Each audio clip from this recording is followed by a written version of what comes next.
ನಮಸ್ಕಾರ ಸ್ನೇಹಿತರೆ, ಇವತ್ತು ನಾವು ಮಾತಾಡುವಂತ ವಿಷಯ ಅಮೆರಿಕದ ವೀಸಾ ನಿರ್ಧಾರ. ಒಂದು ಕಡೆ ಪಾಕಿಸ್ತಾನದ ಉಗ್ರ ಹಫೀಜ್ ಸಯೀದ್ ಭಾರತದ ಬಗ್ಗೆ ಹೇಳಿಕೆಯನ್ನು ನೀಡ್ತಾರೆ, ಇನ್ನೊಂದು ಕಡೆ ಅಮೆರಿಕ ವೀಸಾ ನೀತಿಯ ನಿರ್ಧಾರವನ್ನ ಹಾಕಿ ಅದರಲ್ಲಿ ಪಾಕಿಸ್ತಾನ ಮತ್ತು ಬಾಂಗ್ಲಾದೇಶ ಸೇರಿದಂತೆ 75 ದೇಶದ ನಾಗರಿಕರಿಗೆ ಇಮಿಗ್ರೆಂಟ್ ಅಂದ್ರೆ ಶಾಶ್ವತ ವೀಸಾ ಪ್ರಕ್ರಿಯೆಯನ್ನ ತಾತ್ಕಾಲಿಕವಾಗಿ ಸ್ಥಗಿತಗೊಳಿಸಿದೆ. ಸ್ನೇಹಿತರೆ, ಅಂದ್ರೆ ಇಲ್ಲಿ ಹೋಗ್ಬಿಟ್ಟು ನೀವು ಗೋಲ್ಡನ್ ವೀಸಾ ತಗಂತೀನಿ ಅನ್ನುವಂತಹ ನಿರ್ಧಾರಗಳನ್ನು ತೆಗೆದುಕೊಂಡ್ರೆ ಆ ಒಂದು ನಿರ್ಧಾರಕ್ಕೆ ಅಮೆರಿಕ ವಿರುದ್ಧವಾಗಿದೆ. ಇದನ್ನ ಜನವರಿ 21, 2026ರಿಂದನೇ ಜಾರಿಗೆ ಬರಲಿದೆ. ಆದರೆ ಇದು ಸಂಪೂರ್ಣ ನಿಷೇಧ ಅಂತ ಹೇಳಕ್ಕಾಗೋದಿಲ್ಲ.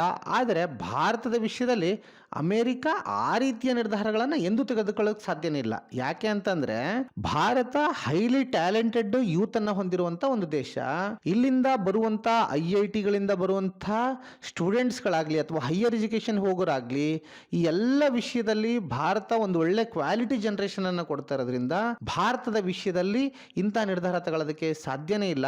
ಆದರೆ ಅವರ ಆಲೋಚನೆ ಬಾಂಗ್ಲಾ ಮತ್ತೆ ಪಾಕಿಸ್ತಾನದಿಂದ ಒಂದು ಒಳ್ಳೆ ಕ್ವಾಲಿಟಿ ಮೆಂಬರ್ ಸಿಗೋದಿಲ್ಲ, ಹಾಗಾಗಿ ಈ ರೀತಿಯ ಒಂದು ಪ್ರಯತ್ನಕ್ಕೆ ಅದು ಕೈಗೆ ಹಾಕಿದೆ. ಇನ್ನು ಉಗ್ರ ಹಫೀಜ್ ಇವ್ರ ಬಗ್ಗೆ ನಿಮಗೆ ಗೊತ್ತಿರಬೇಕು, ಭಾರತ ಆಪರೇಷನ್ ಸಿಂಧೂರ್ನಲ್ಲಿ ಬಹಳ ಅದ್ಭುತವಾಗಿ ಉಗ್ರರ ತಾಣಗಳ ಮೇಲೆ ದಾಳಿಯನ್ನು ಮಾಡಿತ್ತು. ಅವರು ಈ ಸಮಯದಲ್ಲಿ ಹೊರಗೆ ಬಂದಿದ್ದಾರೆ. ಈ ಸಮಯದಲ್ಲಿ ಎಂಥ ಮಾತನ್ನಂತಾರೆ ಅಂದರೆ ಭಾರತ ಜಾಗತಿಕವಾಗಿ ಒಂಟಿಯಾಗಿದೆ ಅಂತ ಹೇಳ್ತಾರೆ. ಅವ್ರು ಹೇಳುವ ಇನ್ನೊಂದು ವಿಷಯ ಏನಂದರೆ ಪಾಕಿಸ್ತಾನ ತನ್ನದೇ ಆದಂಥ ಒಂದು ನೀತಿಯನ್ನು ಹೊಂದಿದೆ.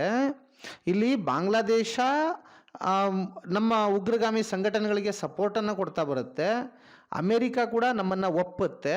ಹಾಗಾಗಿ ಭಾರತಕ್ಕೆ ಯಾವುದೇ ಸ್ಥಾನಮಾನಗಳಿಲ್ಲ, ಅದು ಜಾಗತಿಕ ಮಟ್ಟದಲ್ಲಿ ಒಂಟಿಯಾಗಿದೆ ಅನ್ನೋಂಥದ್ದನ್ನು ಹೇಳ್ತಾ ಹೋಗ್ತಾರೆ. ಇಲ್ಲಿ ವಾಸ್ತವದಲ್ಲಿ ಇದು ಎಷ್ಟರ ಮಟ್ಟಿಗೆ ಸತ್ಯ ಭಾರತ ಒಂಟಿ ಅನ್ನೋಂಥದ್ದು ನೋಡಿ. ಭಾರತ ಅನ್ನೋಂಥದ್ದು ಕ್ವಾಡ್ನಲ್ಲಿದೆ, G20ನಲ್ಲಿದೆ, ಬ್ರಿಕ್ಸಲ್ಲಿದೆ, ಇಂಡೋ ಪೆಸಿಫಿಕ್ ಸಹಕಾರಗಳ ಸಂಘಟನೆಯಲ್ಲಿ ಇದೆ. ಇಂಥ ಜಾಗತಿಕ ಮಟ್ಟದಲ್ಲಿ ಬಲವಾದ ಸ್ಥಾನವನ್ನು ಪಡೆದಿರೋಂಥ ಭಾರತವನ್ನು ಒಂಟಿ ಅಂತ ಒಬ್ಬ ಉಗ್ರ ಹೇಳ್ತಾನೆ ಅಂದರೆ ಇದಕ್ಕೆ ಏನು ಕಾರಣ ಇರ್ಬೋದು? ಹಾಗಾದರೆ LAT ಉಗ್ರಗಾಮಿ ಸಂಘಟನೆ ಅಮೆರಿಕ ಕೂಡ ಒಪ್ಪೋದಿಲ್ಲ, ಅದನ್ನು ಕೂಡ ಒಂದು ಟೆರರಿಸ್ಟ್ ಸಂಘಟನೆ ಅಂತ ಹೇಳುತ್ತೆ. ಅದರ ಮುಖಂಡನೊಬ್ಬ ನೇರವಾಗಿ ಬಂದು ಮಾತಾಡ್ತಾನೆ ಅಂದರೆ ಇದರ ಹಿಂದಿರುವಂತಹ ಶಕ್ತಿ ಯಾವುದು ಎನ್ನುವಂಥದ್ರ ಬಗ್ಗೆ ಅನುಮಾನಗಳು ಹುಟ್ಟುತ್ತಾ ಹೋಗುತ್ತೆ. ಭಾರತದ ಸ್ಥಿತಿಗತಿಯನ್ನು ನೋಡಿದ್ರೆ ಭಾರತದ ತಂತ್ರಾತ್ಮಕ ಮತ್ತು ರಾಜಕೀಯ ಸ್ಥಾನವನ್ನು ಅಥವಾ ರಾಜತಾಂತ್ರಿಕ ಸ್ಥಾನವನ್ನು ನೋಡೋದಾದರೆ ಭಾರತ ಎಂದಿಗೂ ಒಂಟಿಯಲ್ಲ, ಬದಲಾಗಿ ಜಾಗತಿಕ ವೇದಿಕೆಯಲ್ಲಿ ಭಾರತ ಹೆಚ್ಚು ಶಕ್ತಿಶಾಲಿಯಾಗಿ ನಿಂತಿದೆ ಅಂತಲೇ ಹೇಳ್ಬೋದು. ಸ್ನೇಹಿತರೆ, ಇಂತಹ ಹಲವಾರು ಶಕ್ತಿಗಳು ಕೂಡಿದ್ರೂ ಕೂಡ ಭಾರತಕ್ಕೆ ಪೆಟ್ಟನ್ನು ಕೊಡೋದಕ್ಕೆ ಸಾಧ್ಯ ಇಲ್ಲ.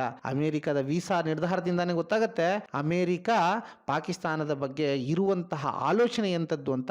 ಪಾಕಿಸ್ತಾನವನ್ನ ಭಾರತದ ಗಂಟಿಲಿಗೆ ಸಿಕ್ಕಿ ಹಾಕಿಕೊಂಡ ಒಂದು ಮುಳ್ಳು ಅಂತಾನೆ ಹೇಳ್ಬೋದು. ಯಾಕೆ ಆ ಮಾತನ್ನು ಹೇಳ್ತೀವಿ ಅಂದ್ರೆ ಆ ಮುಳ್ಳು ಯಾವಾಗಲೂ ಅಮೆರಿಕ ಹೇಳಿದ ಹಾಗೆ ಭಾರತ ಮಾತೆಯ ಗಂಟಲಿನಲ್ಲಿ ಚುಚ್ತಾನೇ ಇರ್ತಾಳೆ. ಹಾಗಾಗಿ ಭಾರತವನ್ನ ನಿಯಂತ್ರಣ ಮಾಡೋದಕ್ಕೆ ಅಮೆರಿಕ ಇದನ್ನ ಬಳಸ್ಕೊಳ್ತಾ ಹೋಗುತ್ತೆ.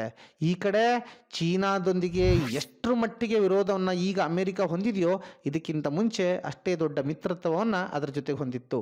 ಅದು ಬೆಳೆದ್ಕೊಂಡ್ ಕೂಡಲೇ ಅದರ ಬಗ್ಗೆ ನಕಾರಾತ್ಮಕ ಭಾವನೆಗಳು ಅದರಲ್ಲಿ ಮೂಡ್ತಾ ಹೋದವು. ಹಾಗಾಗಿ ಸ್ನೇಹಿತರೆ, ಭಾರತ ಅಮೆರಿಕಾದೊಂದಿಗೆ ಒಂದು ಒಳ್ಳೆಯ ಸಂಬಂಧವನ್ನು ಹೊಂದಿದೆ.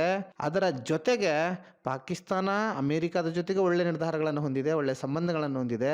ಇವುಗಳನ್ನ ಬ್ಯಾಲೆನ್ಸ್ ಮಾಡ್ತಾ ಮಾಡ್ತಾ ಪಾಕಿಸ್ತಾನ ತನ್ನದೇ ಆದ ಗುಂಡಿಯಲ್ಲಿ ತಾನು ಮುಳುಗೋಗಿದೆ. ಯಾಕೆಂದ್ರೆ ಅಲ್ಲಿರುವ ಆಂತರಿಕ ಸಮಸ್ಯೆಗಳನ್ನು ನೋಡಿದಾಗ ಪಾಕಿಸ್ತಾನದ ಸ್ಥಿತಿ ಶೋಚನೀಯ ಅಂತಾನೆ ಹೇಳ್ಬೋದು. ಮತ್ತೊಂದು ವಿಡಿಯೋದಲ್ಲಿ ನಿಮ್ಮ ಮುಂದೆ ಬರ್ತೀನಿ ಸ್ನೇಹಿತರೆ. Thank you one and all.